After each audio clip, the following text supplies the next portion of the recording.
Yan ang bahay niyo. Alas 4 ng madaling araw, gising na si Ningning para mamalengke. Pero sa palengke... After nung American docu, parang realization for me. Kasi parang naisip ko na oo nga yung mga anak ko naglalakihan na, mag-aaral na ng high school, college soon. Kung dun lang ako sa basura, hindi po siya realistic para sa akin na mangyayari yung mga pangarap ko para sa mga anak ko. Tapos bumuo na po ako ng pangarap ko, yung pagsisikap po naming mag-asawa that time. Dinagdagan po namin ng sipag. Nagtrabaho sa isang patahian ng basahan si Ningning. Mahaba man ang oras at maliit ang kita, tinuruan niya ang kanyang sarili na magtiyaga. Lumabas ako sa comfort zone ng dating for 11 years, 14 years akong nag-scavenger.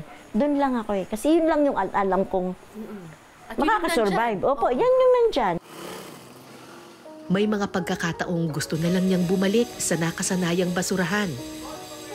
Pero lahat ay nagbago nang matanggap niya ang kanyang unang sweldo. Tapos yung unang-unang kita ko sa basahan naman ganyan, kumita pa ako ng 600 pesos. Tapos yung 600 pesos po na yun, binili ko siya ng lechong manok, buo.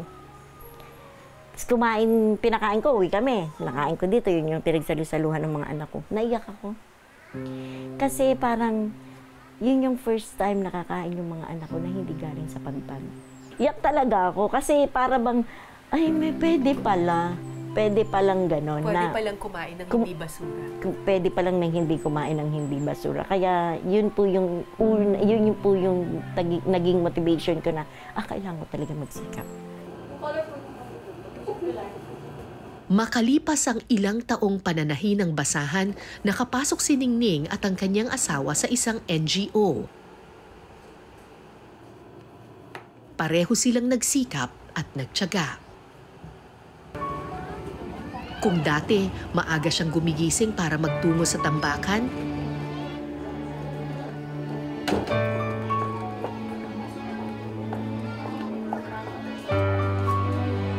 ngayon hindi na basurahan ang kanyang patutunguhan.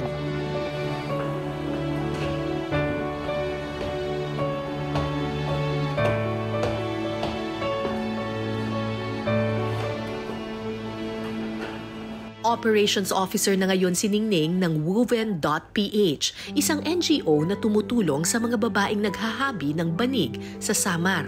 Ayon kay Ningning, malaking bagay na may organisasyon na nagtiwala sa kanya. Tuloy-tuloy na po doon.